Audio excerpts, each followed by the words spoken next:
"Your methods are too traditional for our new direction," she explained during my termination. "We need digital-first leadership." My name is Elliot Vance. For 18 years, I ran the Northeast Sales Division of Starhaven Publishing in Hartford, Connecticut. I built that team from nothing, turning a struggling territory into the company's top revenue generator. I didn't use fancy software or algorithms, just relationships, handshakes, and knowing which publishers needed what. By last year, my division was bringing in 65% of the entire company's revenue. Not that anyone at the executive level seemed to notice, until the quarterly reports landed on their desks. When Claudia Merritt took over as CEO 10 months ago, she arrived with PowerPoint presentations and consultants in expensive suits. Every meeting became about digital transformation and disrupting the traditional publishing model. She'd never worked in publishing before, came from some tech company in Denver, but the board loved her vision. I kept my head down, kept delivering results, but I could feel her eyes on me during leadership meetings. I was the oldest director there, the only one who still kept a physical calendar and visited clients in person instead of scheduling Zoom calls. "Elliot, your approach is holding us back," Claudia said sharply during a strategy session, her voice cutting through the room. "We're in the digital age, not the Stone Age. Clients want data, not coffee chats." I leaned forward, keeping my tone even. "Clients want trust, Claudia. That's what closes deals, not your fancy dashboards." She smirked, undeterred. "Trust is a metric we can quantify. You'll see." The summons came on a Friday morning. Her assistant Owen looked uncomfortable when he appeared at my office door. "Elliot, I tried to warn you," Owen whispered, glancing down the hall. "She's been gunning for you since day one. Be careful in there." I nodded, appreciating his candor but knowing it wouldn't change the outcome. "Thanks, Owen. I got this. She'd like to see you at 4 in the executive boardroom." I thanked him and returned to my call with Beacon Press, our biggest client. We were finalizing a 6-year contract extension worth $15 million, the kind of deal that happened because I'd had coffee with Beatrice Langston every quarter for a decade.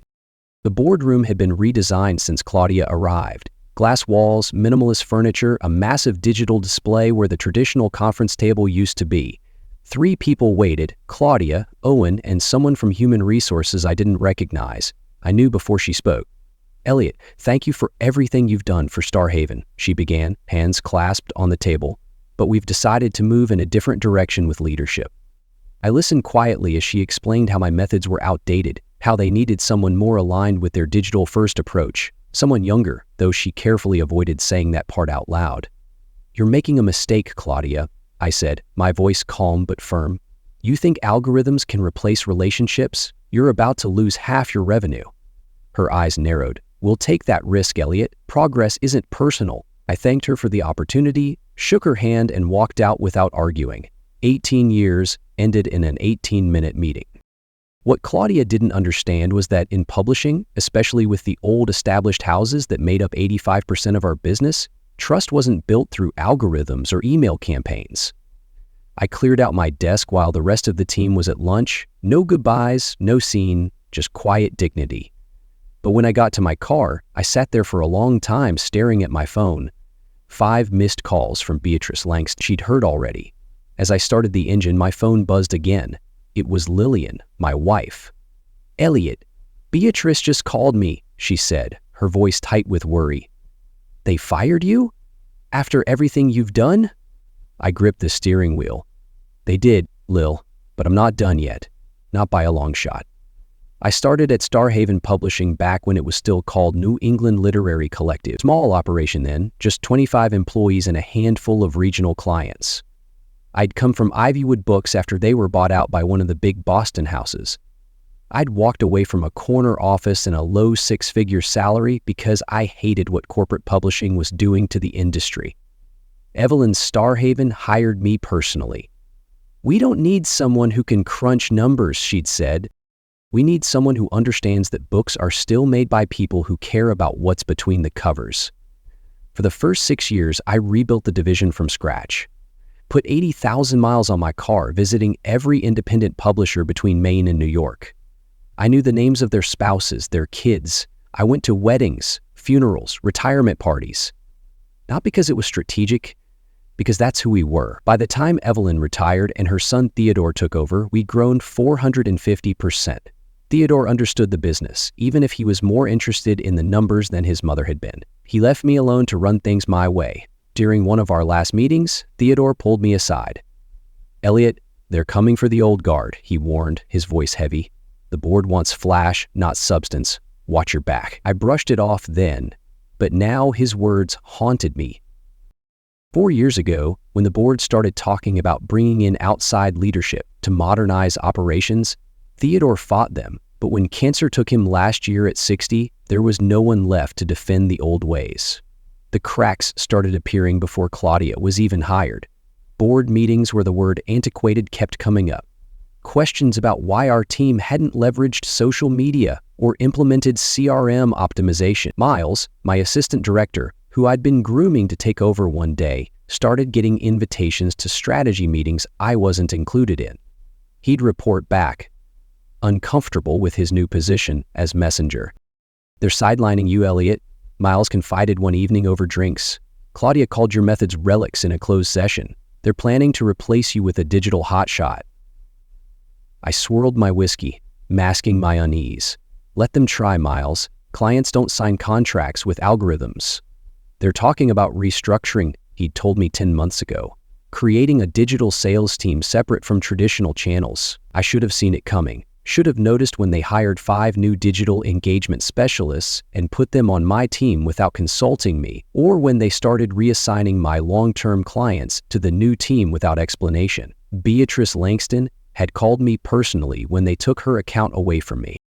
"Elliot, this is nonsense," Beatrice fumed over the phone. "Some kid named Silas thinks he can manage my account with a spreadsheet? I've half a mind to pull my contract." I tried to calm her. "Give them a chance, Beatrice. It's just growing pains." But inside I was seething.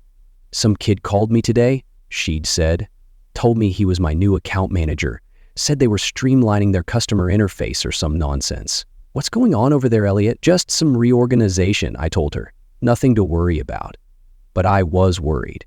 I just didn't know how to fight a battle when I didn't understand the weapons being used against me. The day after my termination, I sat in my home office staring at my phone. 19 missed calls, 35 text messages, 7 emails marked urgent, all from clients and industry contacts who'd heard the news. I hadn't told anyone yet, not even my wife Lillian, who was visiting our daughter in Burlington. I wanted to process it alone first. The call that finally made me pick up came from Beatrice Langston. "What the hell happened?" she demanded, skipping any greeting. "They're going in a new direction," I said, repeating the corporate line. Beatrice scoffed. "You are that company to most of us. Do they understand that?" I didn't answer. "Claudia's playing a dangerous game," Beatrice continued, her voice sharp. "She thinks she can replace you with a laptop? I'm ready to walk, Elliot, and I'm not alone." Her words sparked something in me, a plan forming. "I met with that new guy yesterday," she continued. "Silas something. Spent 50 minutes showing me analytics and engagement metrics. Not once did he ask about our new memoir imprint, the one I told you was make or break for us this year." I closed my eyes, suddenly tired in a way that had nothing to do with sleep. "They will figure it out, Beatrice." "No, they won't," she replied. "Because people like that never bother to learn what matters. They just impose their system and expect everyone to adapt." After we hung up, I opened my laptop and looked at the email Starhaven HR had sent with my severance details. 10 months pay, health insurance for 150 days, a non-disparagement clause, and a non-compete that prevented me from working with any of our clients for 2 years. I nearly laughed. They thought they could legally prevent decades-old relationships from continuing with a single document. My phone buzzed again. Vivian Sterling from Hearthstone Press this time. Another major client. Another friendship built over years of trust. "Elliot, this is an outrage," Vivian said, her voice trembling with anger. "Starhaven's lost its soul. You're the only reason we stayed this long. What's your next move?" I hesitated, the seed of an idea growing. "I'm working on something, Vivian. Stay tuned." "I heard what happened," she said when I answered. "It's their loss. When you're ready to talk about what's next, call me." By evening, I'd heard from 14 major clients representing over 45% of Starhaven's annual revenue. all expressing the same sentiment: loyalty to me, not to the company I'd no longer be part of.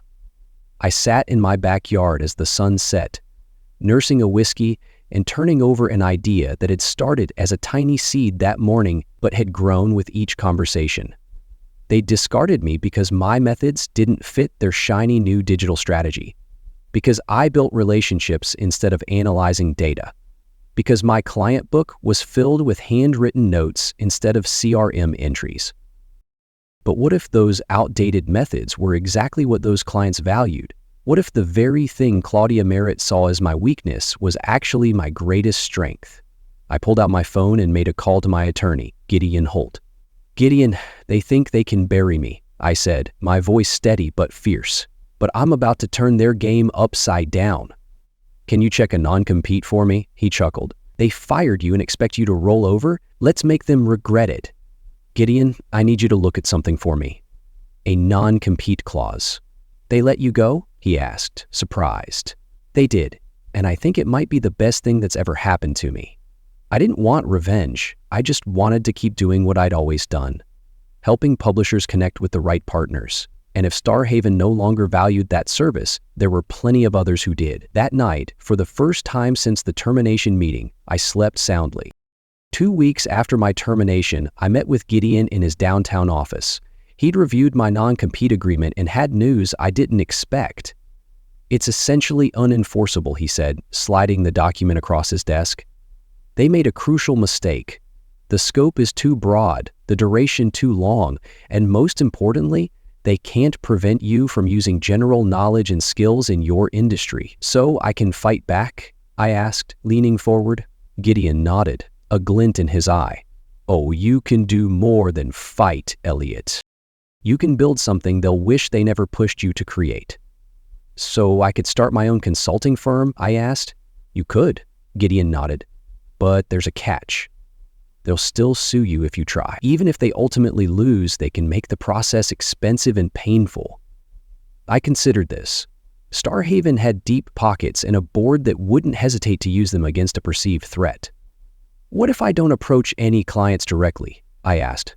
"What if I just become available?" Gideon smiled. "That's a different story entirely." The next day, I filed paperwork to establish Vance Publishing Consultants. No website, no marketing materials, no outreach campaign, just a legal entity that could accept payments and provide services. 3 days later, Beatrice Langston called me. "Elliot, the rumor mill's buzzing," she said, her tone conspiratorial. "You're starting something new, aren't you? Tell me I'm in."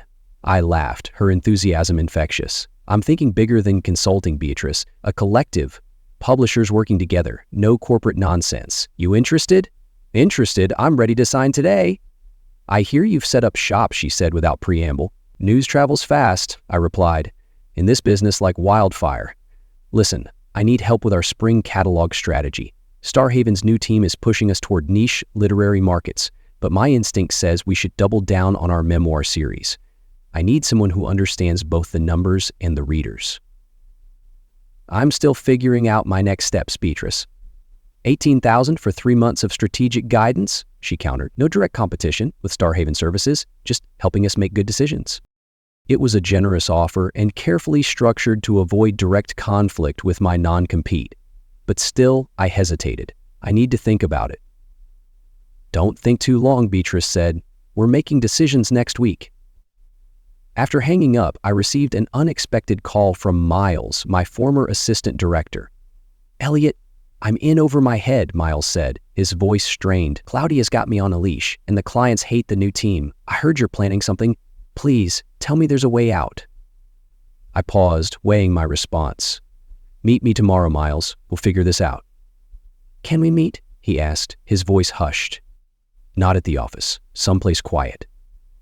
We agreed on a small coffee shop near Wethersfield Reservoir, well away from downtown and the publishing scene. Miles looked nervous when he arrived, constantly checking over his shoulder. "It's bad," he said once we'd secured a corner table. "They promoted me to your position, but I'm just a figurehead. All the real decisions are coming from the new digital team." "That's not surprising," I replied. "No, you don't understand.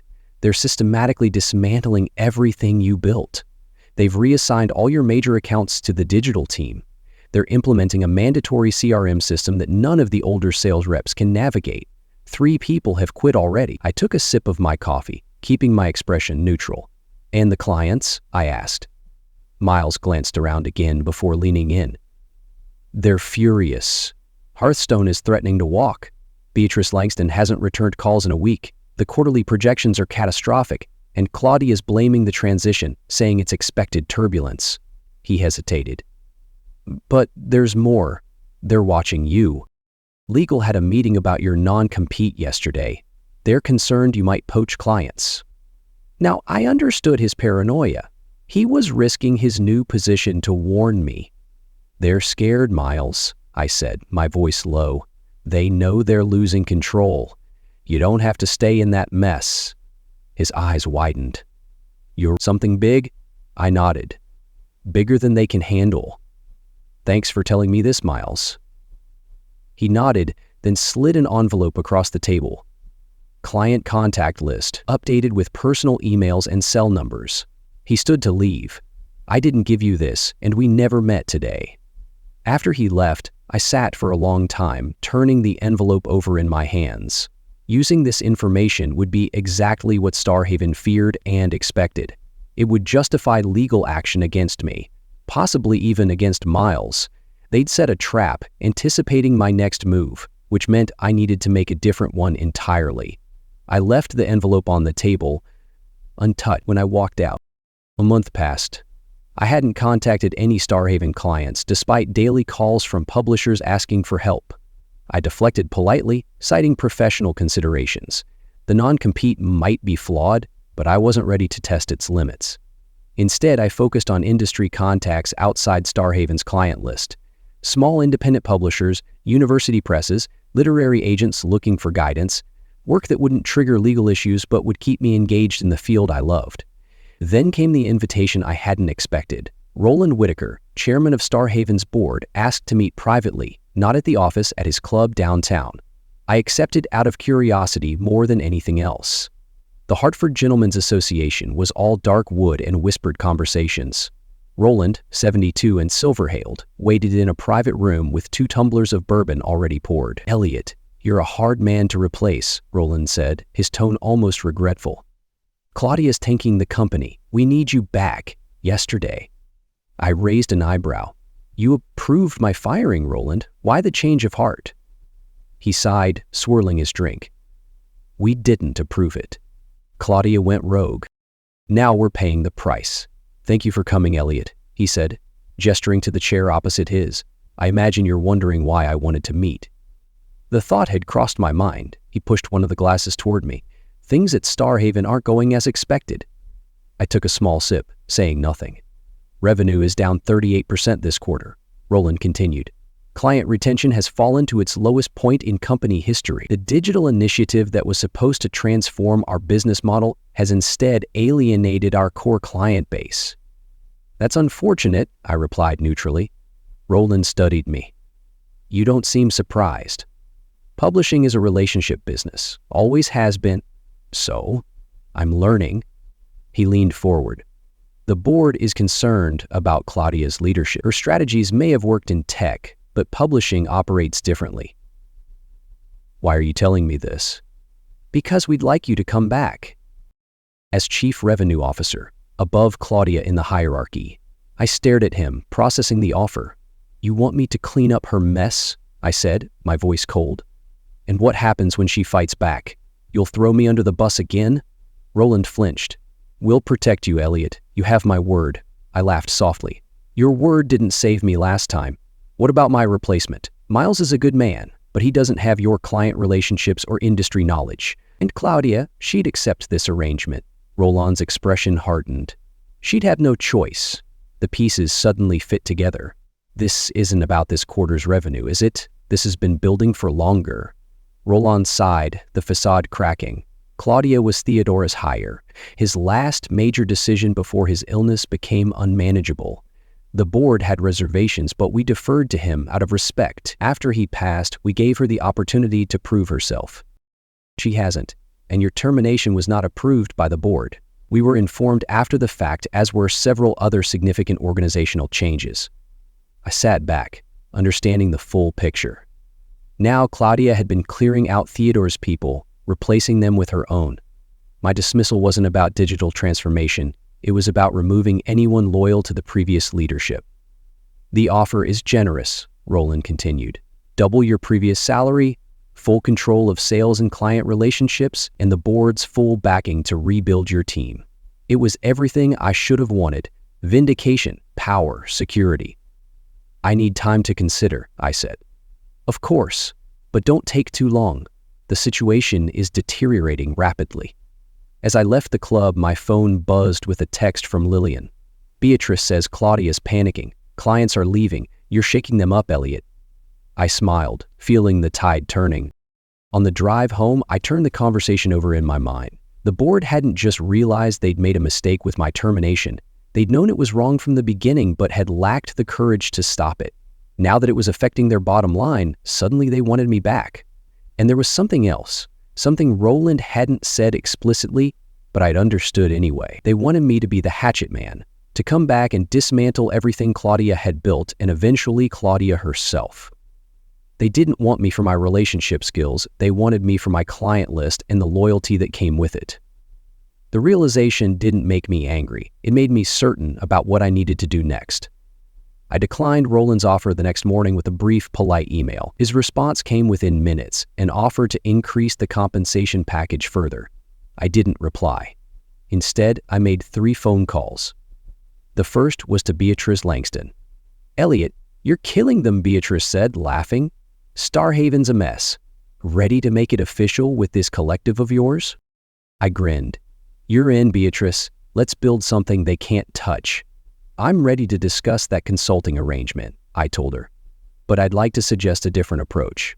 I'm listening, she said. I won't consult exclusively for Beacon Press. Instead, I'm forming a collective, a consortium of independent publishers who share resources, distribution channels, and market intelligence. No long-term contracts, no corporate bureaucracy. Just publishers helping publishers, with me facilitating the connections. There was silence on the line. Then, how many others have you approached? None yet. You're the first call. Because I was your biggest client? Because I trust your judgment, I corrected. If you think it's a viable model, I'll move forward. If not, I'll stick to traditional consulting. Beatrice didn't hesitate. I'm in. And I know at least 5 others who would be, too. My second call was to Vivian Sterling at Hearthstone Press. As I expected, she not only embraced the consortium idea, but suggested refinements to the structure, including a shared digital platform that would give the smaller publishers the reach of a larger organization without sacrificing their independence. The third call was to Gideon, my attorney, to ensure the plan wouldn't violate my non-compete agreement. They'll come after you anyway, Gideon warned. Claudia's desperate, but this consortium, it's bulletproof. They can't touch it. You're not working for their clients, he confirmed after hearing the details. You're creating an entirely new entity that their clients choose to join. It's a subtle distinction, but a legally meaningful one. Within 2 weeks, Vance Publishing Consortium had 7 founding members, all former Starhaven clients who had either already left or were planning to when their contracts expired. Each contributed to an operational fund that would cover my salary and the basic infrastructure needed. The key to the plan wasn't just building a competing organization, and it was creating something Starhaven couldn't easily replicate, a cooperative structure where publishers maintained their independence while gaining the benefits of collective resources. No one appointed me CEO or gave me a fancy title. I was simply the facilitator, the connector who understood what each member needed and who could provide it. We rented a modest office space in Asylum Hill, away from the downtown business district where Starhaven and other corporate publishers clustered.